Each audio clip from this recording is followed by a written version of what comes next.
Il sera vite saisi l'occasion de la rentrée parlementaire ce mercredi 15 septembre 2021 pour surprendre plus d'une personne. La surprise de Jean-Michel Samaloukonde Kingé et le dépôt du projet de loi de finances pour l'exercice 2022. Une première dans l'histoire du Parlement de la République démocratique du Congo. Une première parce que nous voulons simplement nous respecter la loi.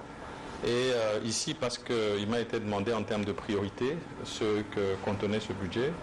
Les priorités sont restées les mêmes édictées dans le cadre du programme du gouvernement qui a été adopté ici au mois d'avril de cette année, c'est-à-dire avec comme priorité la sécurité, le secteur social dont notamment la santé, l'éducation, mais aussi l'appui à nos réformes et la préparation non seulement au processus de recensement qui va être lancé, mais aussi aux élections de 2023 qui doivent être organisées dans les temps. Un budget qui se chiffre autour de... La hauteur du budget est autour de 20 000 milliards de francs congolais. Et c'est un accroissement de plus ou moins 40% par rapport à l'exercice budgétaire 2021 qui lui était à 14 milliards. Et en termes d'accroissement pour la loi rectificative pour l'année 2021, c'est à peu près un accroissement de 13%. Et donc nous sommes plus ou moins, d'après moi, sur la bonne lancée et nous allons continuer à travailler dans ce sens sous l'impulsion, bien sûr, de son Excellence, Monsieur le Président de la République. Merci. Le chef de l'exécutif national s'est pour sa part acquitté de ses devoirs constitutionnels. Il reste maintenant au Parlement de procéder à l'examen de ce projet de budget pour permettre au gouvernement Sama d'avoir les moyens de sa politique. Du Congo s'est dit prêt à accompagner l'ambition soutenue par le plaidoyer fait par les institutions internationales et regroupements régionaux sous l'initiative de Identification for Africa, consacrant la date du 16 septembre comme journée internationale de l'identité. C'est le vice-premier ministre, ministre de l'Intérieur, Sécurité, Décentralisation et Affaires coutumières, maître Daniel Asselo Kito Ankoy, qui l'a dit au cours d'une cérémonie organisée à l'immeuble du gouvernement par l'Office national d'identification de la population, ONIP en sigle. Le président de la République a indiqué, le vice-premier ministre de l'Intérieur, ayant inscrit dans son programme quinquennal l'identification de la population et la délivrance de la carte d'identité nationale sécurisée à chaque citoyen, le gouvernement de la RDC s'est déjà inscrit sur cette lancée. Le gouvernement de la République garantira son accompagnement tant financier que technique durant les opérations d'identification de la population et de la délivrance de la carte d'identité nationale et d'autre part la protection des données à caractère personnel. À en croire le numéro 1 de l'ONIP, près de 100 millions de Congolais ne possèdent pas d'identité légale. Cela signifie que beaucoup naissent, vivent et meurent sans laisser des traces dans un registre officiel quelconque, d'où l'urgence de soutenir le travail de l'ONIP. Il fallait que l'ONIP s'implique pour mobiliser les citoyens afin que chacun comprenne l'importance d'avoir une identité légale.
osambelaka nzambe osololaka na bakoko biso nyonso tosambela wana president Tshisekedi kwa Nzambe apesa ye boka apesa ye maye ame makongo libo biso nyonso tozala nsima na maye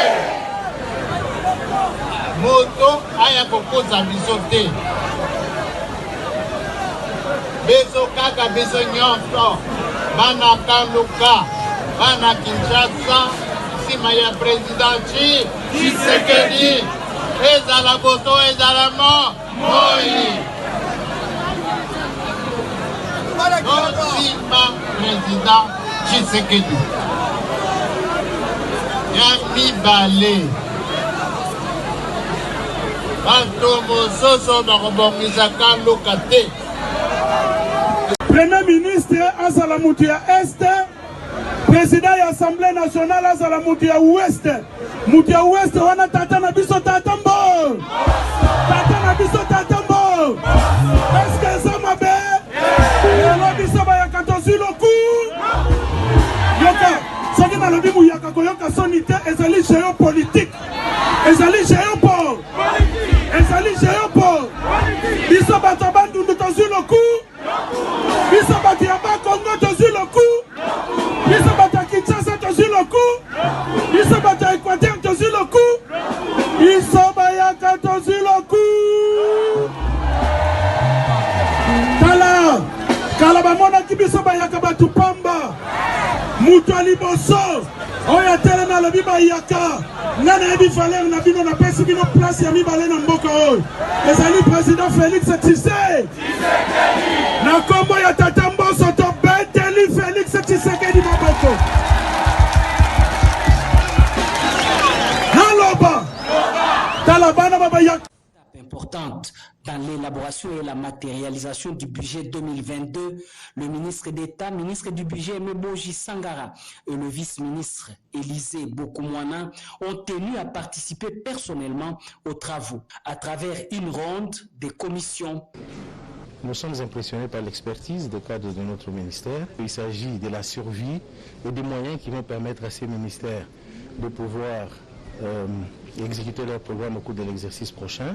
Nous venons malheureusement de constater qu'il y a des services qui ne se présentent pas et nous allons alerter le gouvernement pour éviter par après des plaintes. Nous n'imposons pas, c'est pour cela que nous avons dédié 2 semaines entières pour que tous ces ministères et ces services d'assiette et ces grandes régies financières viennent en toute liberté exprimer leurs besoins.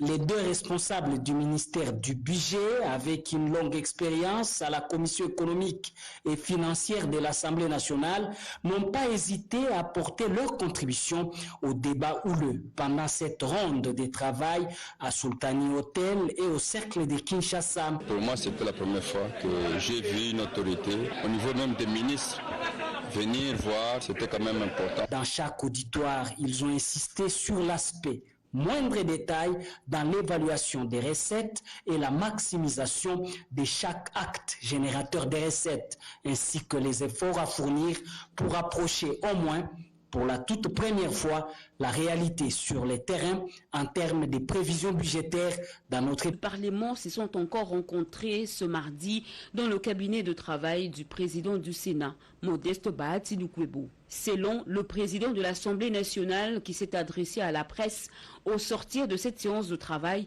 la concertation doit être permanente entre les 2 chambres.